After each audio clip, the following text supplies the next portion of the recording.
The Beauty of Change. And it's a fashion show. Our Living Beauties, our women, model that at the fashion show. And it is the most empowering event I have ever seen. They're out there on the stage just so proud and so empowered. And the difference between they get there in the morning and when they leave after the fashion show is just, it will move you to tears. We love the San Gabriel Valley. There are some amazing people and businesses here, and we think they deserve the spotlight. Welcome to the SGV Master Key Podcast. We'll have on the people that make the SGV great. We'll find out what makes them tick, their ups and downs, their history, and we're going to have fun doing it. This is the SGV Master Key Podcast. And now your hosts, Scott Warmoth and Russell Mano.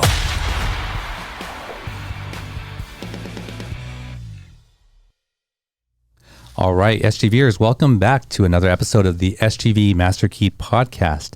Thank you for tuning in. If you are new here, we are documenting and telling the stories of the people of the San Gabriel Valley.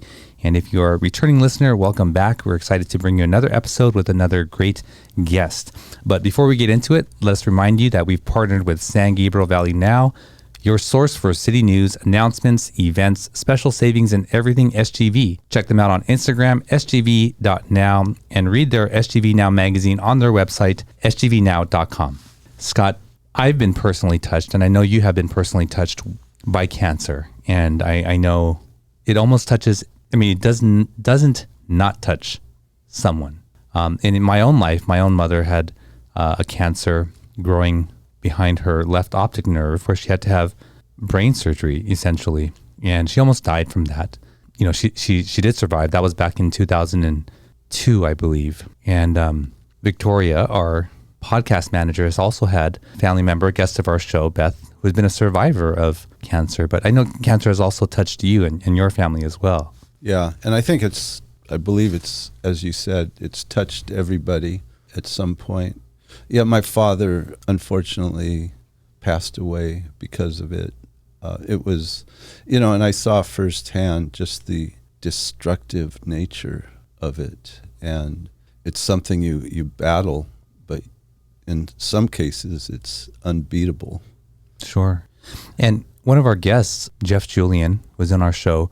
He had been diagnosed, I think, multiple times with cancer, once with stage 4 with a 4%, survival rate.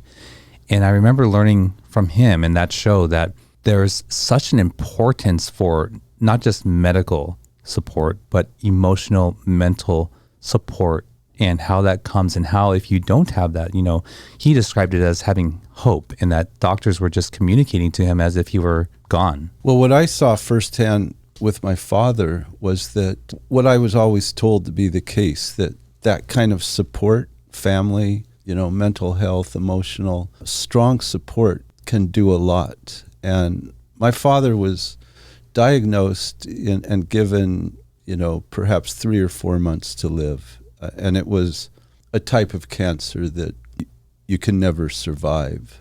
And he lived 2 years after that. So, he just had strong family support.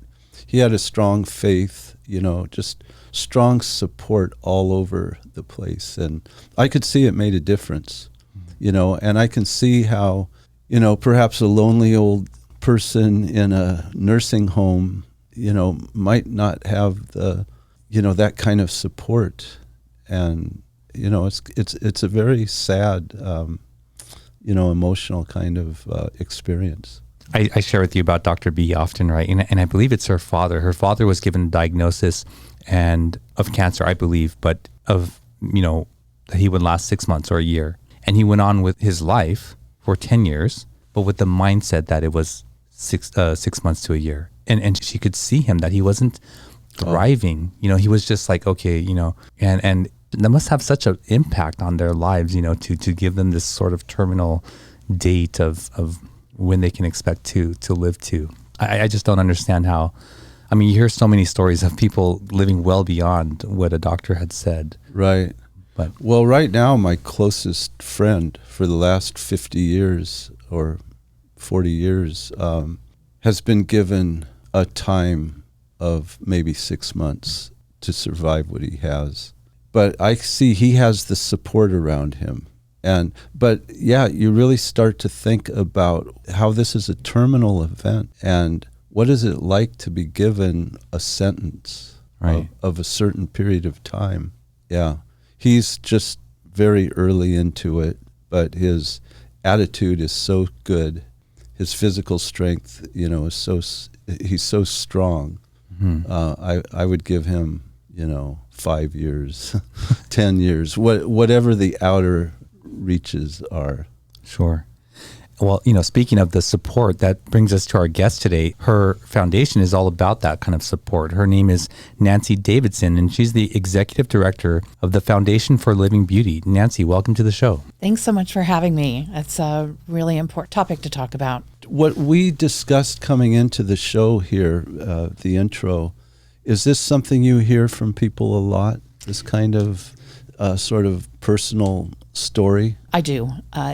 Everybody knows someone who has cancer, and if you think that you don't, you either will or you just don't know that someone has cancer. And what's so important, in addition to the medical side of things, is the wellness side, the hope, the giving people strength. And that's the whole message behind the Foundation for Living Beauty, is that we serve women with any type of cancer at any point in their journey, and we provide them with healing modalities and wellness and sisterhood, and give them the strength and the community to get through whatever they're going through now, and to hopefully lower their risk of, getting re-diagnosed with cancer in the future. But it's all about providing them with hope, providing them with a positive mindset, skills that will help them, and that bond of sisterhood of women who are going through the same journey and can support each other. That's beautiful. Before the show, we were talking about, things, and I forgot that community and having a large support network behind you. I mean, that's so important and so impactful. How did you first come to, be in this? I don't even want to call it a business. It's this. Right. It's a calling. Really, Yes. It's my passion. I've been in nonprofit management for 35 years, and all of my past experience was with children's organizations. And when I met Amy, the founder of the Foundation for Living Beauty, I knew that this was what I wanted to do. And I've been there 7 years this month, and I just can't imagine doing anything else. This feels so important to me, to help these women at a time when they're really struggling and give them the tools and the skills that they need to flourish during a time of crisis. Wow. So you have a calling, first for this type of work, but then you found this, and now you're drawn towards helping these women. How do these women find you, or how are you connecting to them? I mean, there's a bunch of ways. We actually grew a lot during the pandemic because we were typically serving women in Southern California. And then when the pandemic hit, we pivoted to virtual programs. And that opened up our opportunities to women from all over the place. So we added about 300 women during the pandemic, and now we serve women from 47 states. And a lot of them come to us from word of mouth, from other women who have experienced what we do and have met someone at chemo or met someone at yoga or met someone in a doctor's office and said, hey, you need to find out about the Foundation for Living Beauty. We also partner with hospitals, and right now we're doing a project with City of Hope where we provide little welcome gifts for women who are newly diagnosed with cancer, because we believe that the sooner a woman can start to experience the wellness modalities that we have, the better it will be for her. So when a woman gets diagnosed with cancer, they get all this paperwork. So our thought is, well, let's just give them a little gift that kind of represents wellness. So we put together a little box that has things in it that represent what we do: essential oils, organic skincare, a note from another woman with cancer, and the way that they can connect with us to learn more about us.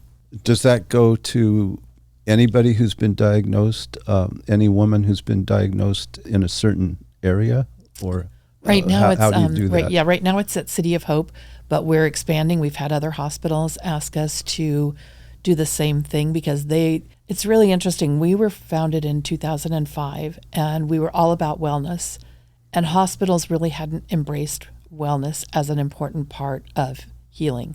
And now, 17 years later, 18 years later, hospitals really recognize that wellness and treating the mind, the body, and the spirit are really all important in healing. And so now a lot of hospitals are reaching out to us and saying, we want to be able to share with new cancer patients what you do and how you can help support them during this journey. Well, that's interesting. So, I was going to ask if it's all hospitals that are recognizing that and how they're doing it, if they're doing it internally. And okay, so they recognize the need for that. They find you, and they're connecting you with these women.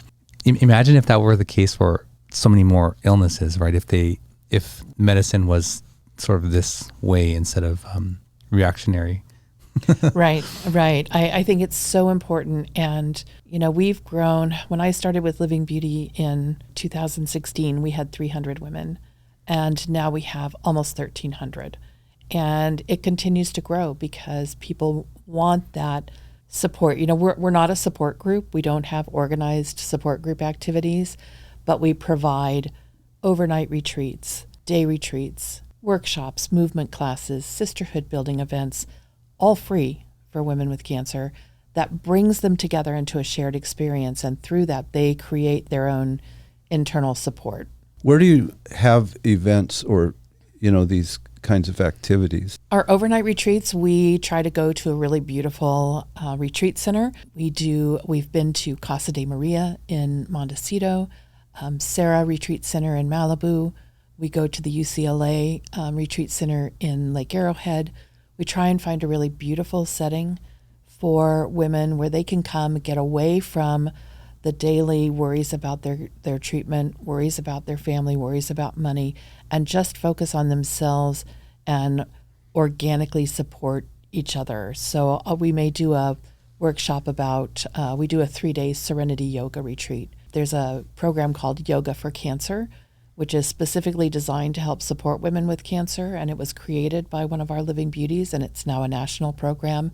We do a 3-day Yoga for Cancer retreat. We just, a few months ago, did a 3-day retreat called Reclaiming Our Bodies, which is to help women learn how to accept their new normal, how to talk about difficult issues, how to date, how to talk about having children post-cancer, how to accept that who they are is beautiful and positive, and that they've been through a really tough experience and it's really made them a strong, beautiful woman. So we try and focus on things that will really help resonate with women with cancer and help them become stronger and more joyful and, more hope-filled. Are these women who are going to these retreats, do they all currently have cancer, or have some of their cancer been in remission? It's interesting. Our program director, Indira, does a really wonderful job of putting together a mixture of women. So we have women who have been through cancer and are considered to be in remission, and they want to pay it forward to women who are newly diagnosed with cancer. We have women who are in treatment, and they're looking for the hope of a woman who has survived and thrived. And then we have women who have metastatic cancer, which means that they will have cancer for the rest of their lives. And it's a really great blend of women who can all support and fill the needs of each other. Are you attending all of these? I do attend a lot of them. I don't attend all of them, but I do attend a lot of them, and they're just really magical.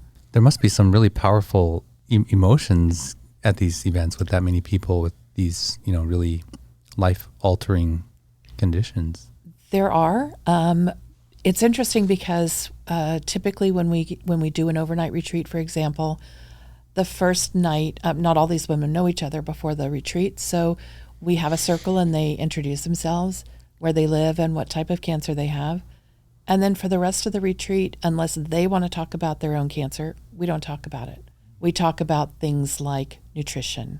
We talk about things like yoga. We do guided meditation or sound healing, all things to help them, feel restored. You bring them back to normal. We do. We bring them back to normal. You don't treat them as cancer victims. Absolutely not. Right.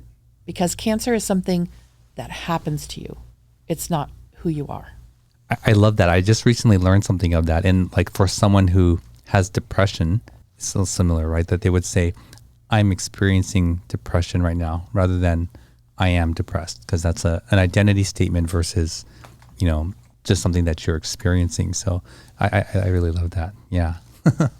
I'm curious. So over 7 years, have you seen the same types of cancers coming? Have you seen any change for the women that are coming into this program? Typically, or not typically, but we are seeing more and more younger women with cancer, particularly with breast cancer. And a lot of that has to do with the fact that while cancer used to be primarily hereditary, now a lot of cancers are related to environmental toxins. And so younger women, and a lot of breast cancers in particular, are estrogen driven, and younger women have more estrogen in their systems. And so we are seeing, one of the reasons that we did the Reclaiming Our Bodies retreat was because we have younger women who are in the childbearing years, are in the dating years, and want to talk about those issues and how to deal with those issues post-cancer. I know I'm not asking you to make any diagnosis or, so I was just curious if it's because of the detection, and I know the environmental factors, some of them may be like birth control or getting a lot of hormones now. Yeah, that's really unfortunate to see that. Well, there's, there's radiation in everything. And, even in the thermostat in your home, your microwave, your telephone. So we're exposed to a lot more of those kinds of things than we used to be. And there are more hormones in foods than there used to be. So there's a lot of issues that help contribute to the fact that younger women, younger people are getting cancer. And what are you seeing in terms of their resilient, emotional, mental resilience before you see them? Do they come to you with a really positive outlook, or are they sort of, really down on the news? I think it's a little bit of both. We see some women who come in and say, I'm gonna beat this. I'm gonna do whatever it takes to beat this. And then we have other women who are just feeling a little overwhelmed by the diagnosis. They may be a mother and an employee and the breadwinner, and trying to do all of these things while also dealing with the physical and emotional aspects of cancer. What I can tell you is that when our women come to our retreats, which are typically 3 days, sometimes 4 days long, when they arrive, we do a survey about how they're doing. And when they are ready to leave, we do another survey asking them the same questions. And almost always, they are so much more positive and feel so much more restored and hope-filled when they leave than when they came. So we know that what we're doing is working. We know that it makes women feel more empowered and stronger and more hope-filled, and with the hope and the knowledge that they can get through this and lead a fulfilling and joyful life. What kind of organization do you have? You said you were founded in 2005, I believe. Do you have a physical location, and do you have facilities that you have your events in? We're a nonprofit, and we were founded in 2005, and we had a space in Pasadena until the pandemic. And then we decided that we would go work remotely. So we gave up our office. We had kind of outgrown it anyway. It was a lovely space, but we had outgrown it. And so my team of 5 works remotely, and we find locations to do our events. Yoga studios, retreat centers, different places that will allow us to come in and do an event, a day retreat, or our overnight retreats. We're currently, our long-term goal is to have a retreat center. And so we're kind of working on the plans for that. Our goal would be to have a place that's big enough that we can do programs there, that we could also provide short-term respite for women who are really struggling. And our ultimate goal is to also include some transitional housing for women with cancer who've lost their homes or are homeless because of the finances of their cancer journey. It happens a lot, and not a lot of shelters can take in a woman who's in active cancer treatment. So that's our ultimate goal, is to really have a space where women can come to be kind of nourished and cared for and supported, and to serve as many women with cancer as we can. So those are noble and ambitious goals. They right? are ambitious. Yes, they are. And what about the, less glamorous side of what you do? Fundraising, do you have to go out and knock on doors yourself? Absolutely. We're a small team. As I said, there's 5 of us, and we never charge a woman for anything. So everything that we do, we have to raise money for. And so we do a number of, we're fortunate to have several big fundraising events every year. We do a big luncheon with a fashion brand in the spring. And in the past, we've had Stella McCartney and Bottega Veneta as our fashion brands, and that's really been a great support. We do a golf classic in August.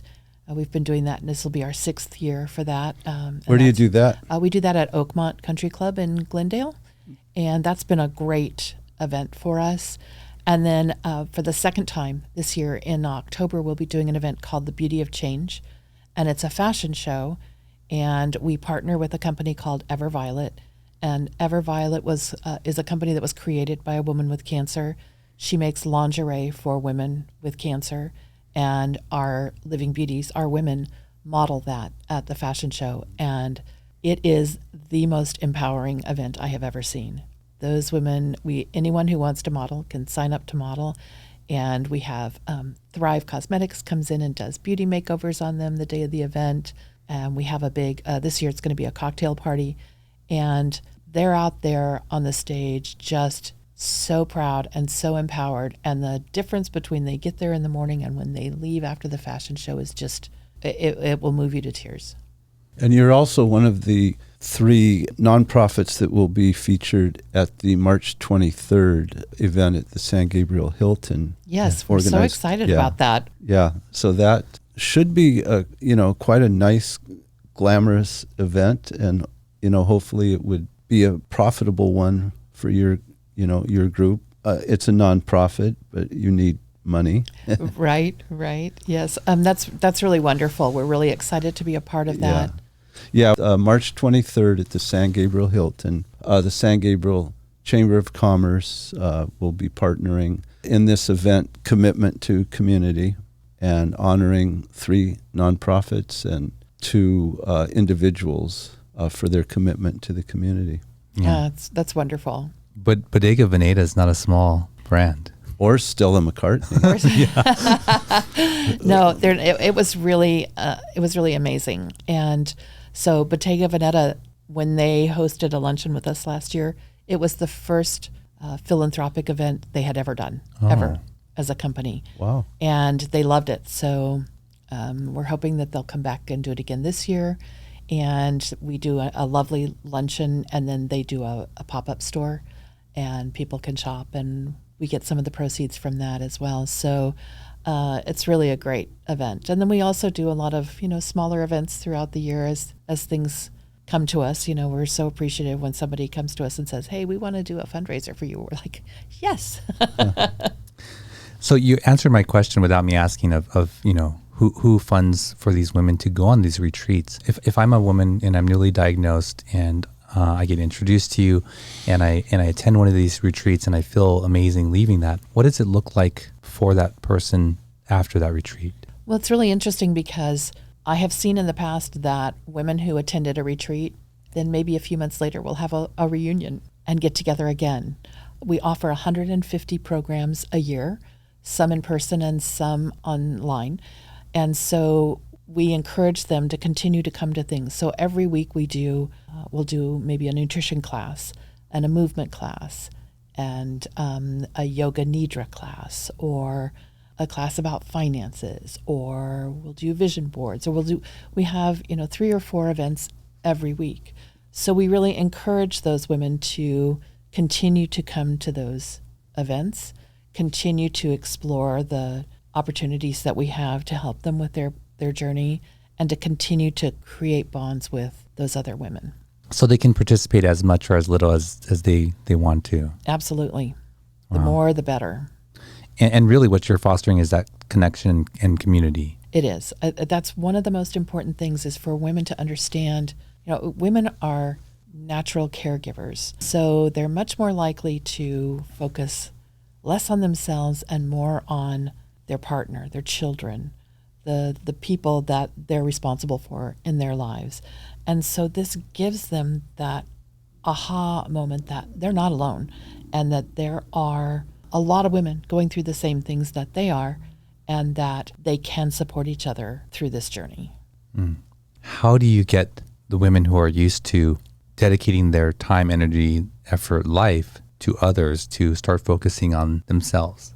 That's challenging. It is challenging. It is challenging. But I think when a woman is diagnosed with cancer, she realizes, I have to focus some on myself to get through this, even though there are all these other people depending on me, my employer, my spouse, my children, my mother, whatever it is. That part of healing is being able to accept that you need that self-care, you need that wellness, you need that sisterhood, you need that community that can uplift you. And so we really try and encourage women, the more you can come to things, the more you're going to benefit physically, spiritually, emotionally, and also in feeling that sense of, it's not just me, I'm part of something bigger, and we're all going to get through this. Right. That's a really important message. Nancy, we ask each guest to bring an item of significance with them. You said you didn't bring a large sitting chair, but what did you bring with you today?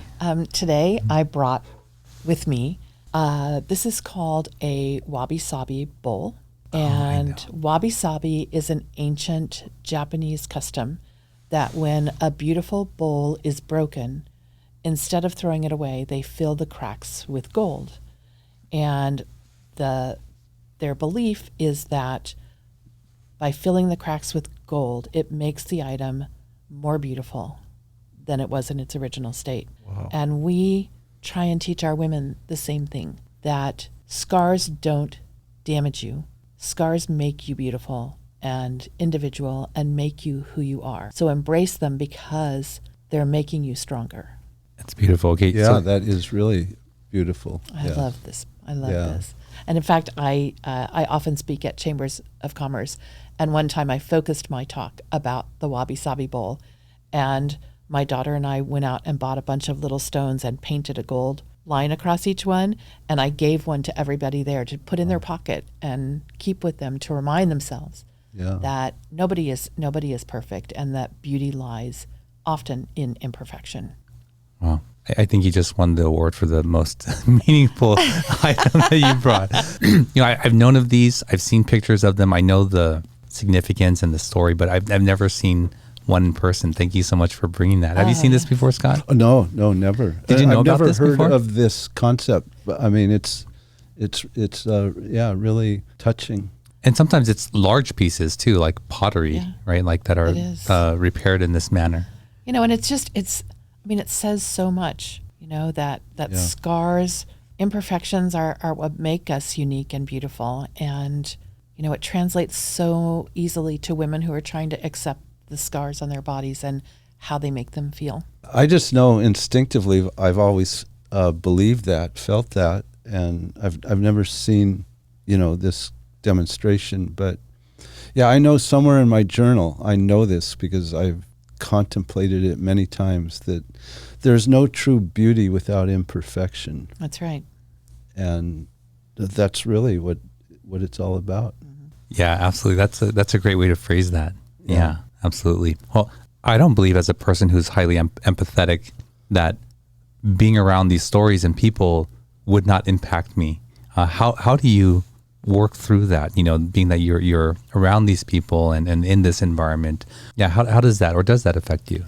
Oh, it does, definitely. My husband would tell you, yes, it definitely affects me. It's most days, it's really beautiful and really joy-filled. And I love to spend time with these women. In fact, a few of them are coming to my house for tea this afternoon.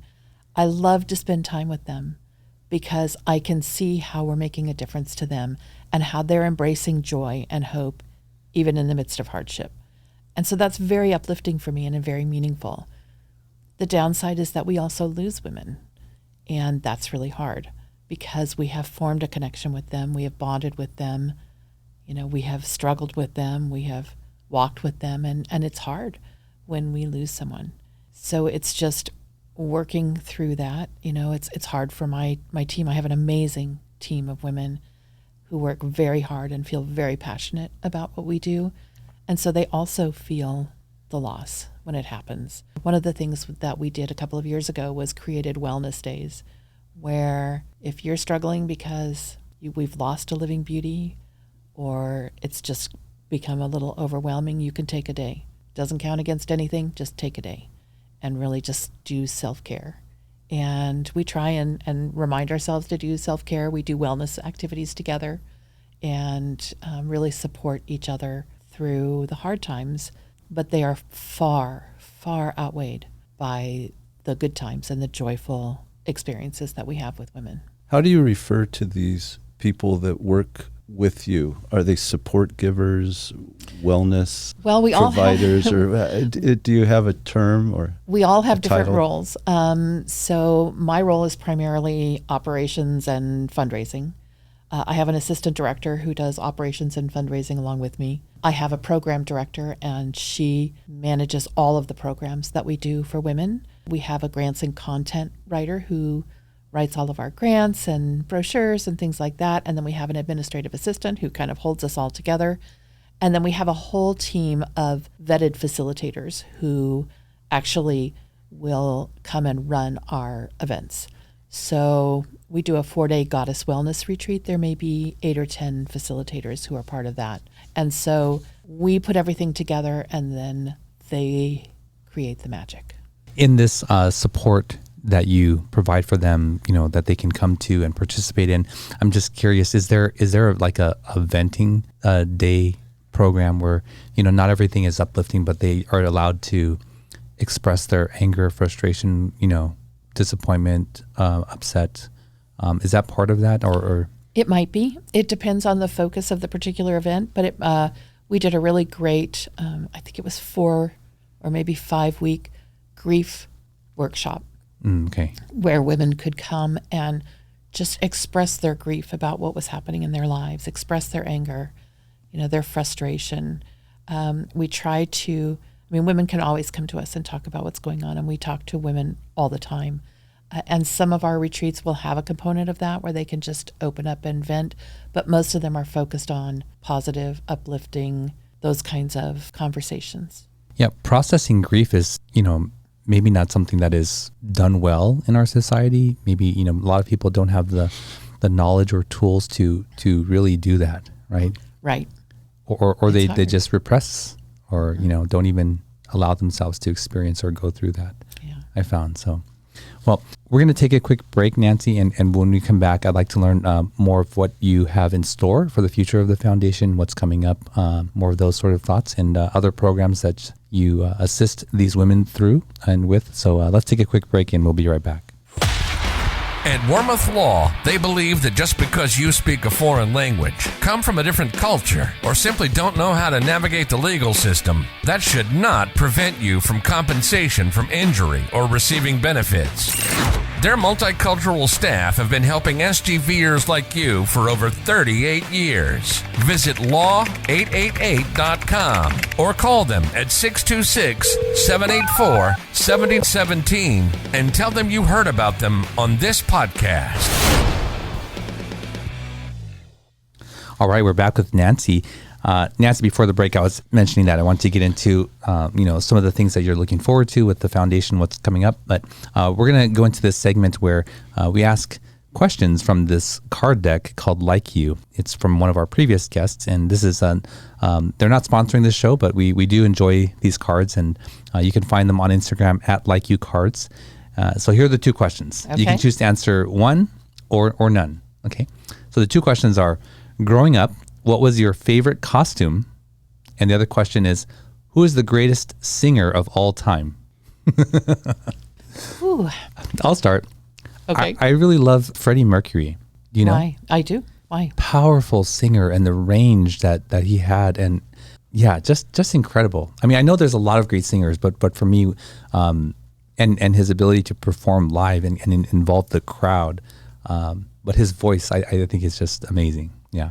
One of many though, but that one stands out. I would have to say that I think I adore Idina Menzel. And my daughter and I probably saw Wicked 4 times when she was in it. And I just love her voice and how she creates emotion. And I just think that she's a beautiful singer. So I would say she's probably my favorite.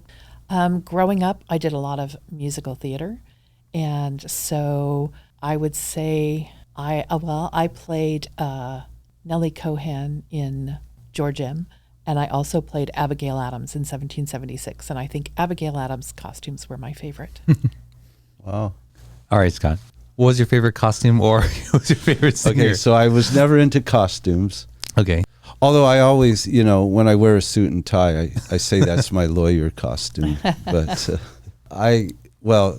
it's got to be Stella McCartney's father, Paul McCartney.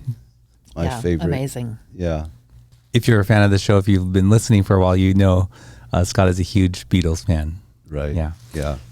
So I have to be consistent and true to my passions. Yeah. So Nancy, what's in store for the future of the foundation? What do you guys have coming up? Well, we're really growing, which is exciting. So we continue to try to find new ways to serve women. And we're excited to be getting back into in-person events.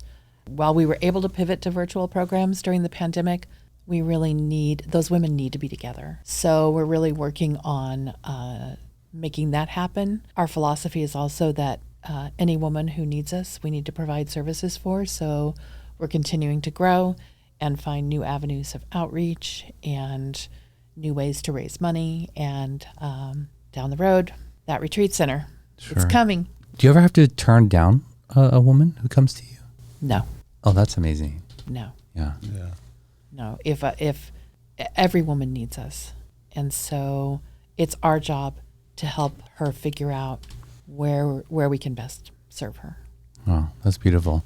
Nancy, you had asked me, before coming out here, do we want to know the foundation's SGV3 or yours? And so we're going to go with yours, Nancy. We're going to find out some of the things that you enjoy in the San Gabriel Valley. I'm curious, actually. We didn't talk about it earlier, but do you live in the San Gabriel Valley yourself? I do. I was raised in Arcadia. Oh. And then I've lived most of my adult life in Pasadena. We live in La Cañada right now. And my husband was born and raised in Pasadena. So Wow, you're blue bloods. We are San Gabriel Valley blue bloods. And I have to say, probably one of my favorite places would be the San Gabriel Civic Auditorium. I used to perform musical theater with the San Gabriel Civic Light Opera. And in high school, our plays were there. My daughter's dance recitals were there. So I just feel such an affinity for the auditorium and my memories there and its history in the community. Really, it's an important place for me. Where is that located? It's on Mission in San Gabriel. It's the auditorium, right, adjacent to the Mission. Adjacent to the Mission. Oh, it's where we filmed some it's videos. Going inside. Yeah. Is that the Playhouse? No, that's not the Playhouse. The auditorium is different from the Playhouse. Yeah. Oh yeah. Okay, mm-hmm. So it's the auditorium. It's the big civic auditorium. Okay. Right next to the Playhouse. Then is that right? I think so. Has a huge, amazing organ, beautiful old box seats. It's a beautiful historic building, and so I may be thinking of something else then. Yeah. I was thinking of the Playhouse. Yeah, it's big. Seats about over 1,000 people. I'm not sure how many, but so I performed there for years, and it was just such a great experience. But it's adjacent to the Mission. Okay, so I remember my daughter doing a ballet recital. Would it have been at the Playhouse or this auditorium? Probably the auditorium. Okay. It's a great building. It really is. Okay, well, you know what? I'm confusing the two. I'm going to have to hop in the car and go drive past. Well, here on Google, it says it is the Playhouse. They may call it the Playhouse now. Oh, It's been a while. Maybe it's the same place. Yeah, maybe. Okay. It sounds then like it's the same place, right? I had cheated and asked her a little bit. We were talking before you came in where she was from, so it wasn't in my mind to explore that. Sorry about that. Yeah. Okay. Well, so that sort of clears up. Yeah, I think we're talking about the same thing. I think we are. Okay. So another favorite place would probably be the Tournament of Roses house in Pasadena. I spent a number of years as a tournament volunteer when my children were little, and my husband's father was president of the Tournament of Roses, and his father was president of the Tournament of Roses. So I have a lot of fond memories. One of my favorite memories was the year that Shirley Temple was the Grand Marshal, and I was assigned to walk her from Tournament House to her car on the parade route. Wow. And that was really fun. But I love Tournament House and all they do and all of the support that they provide to the community in addition to a beautiful parade. Right. And then I guess my third place, I was thinking about this, Sorry, before we go on. Yes. Can you clear up some of the mystique? Are we allowed to go on the grounds can we just walk up there? Yes, it's a public park. Okay. You can. Gorgeous rose garden, and that's actually a public park. Oh, wow. Okay. So you can go there anytime. Wonderful. Yeah. Yeah. It's beautiful. And one of the things that I just learned about the Tournament House is there's an organ in the foyer, and it's not very big, but I learned and got to see behind the scenes that in the basement there is a whole room that's full of organ pipes. I mean, it's like wall-to-wall organ pipes, which is just fascinating to me. So it's a beautiful building, a lot of history, a lot of not just parade history, but Wrigley family history. It's really interesting. It's a little imposing from the sidewalk because it's sort of, the lawn is very long and you go up a little bit and it's beautiful. In fact, a few years ago, one of our living beauties was supposed to ride on the City of Hope float, and she was too ill to do that. And so when she was a little better, we surprised her and put on a parade for her. Someone loaned us a convertible and decorated it with flowers. The tournament loaned us the Queen's crown. Oh, wow. And the Pasadena Police Department escorted her down the parade route on a weekday. Wow. And it was she said that it was one of the most moving experiences of her life. And it was really fun. And, it's not what we normally do, but, sometimes you have to make someone's dream come true. Wow. Wow, that's beautiful. And the house is located on North Orange Grove Boulevard on the west side, just south of Green. So I think you had asked me for 3 places, and I was thinking about it, and I think I have to say that the Derby restaurant in Arcadia is my other one, just because I grew up going there with my family, and my father was a big band fan, and they always had a band playing big band music when I was young there. And we'd go to dinner, and my dad would sit there, and it was his happy place.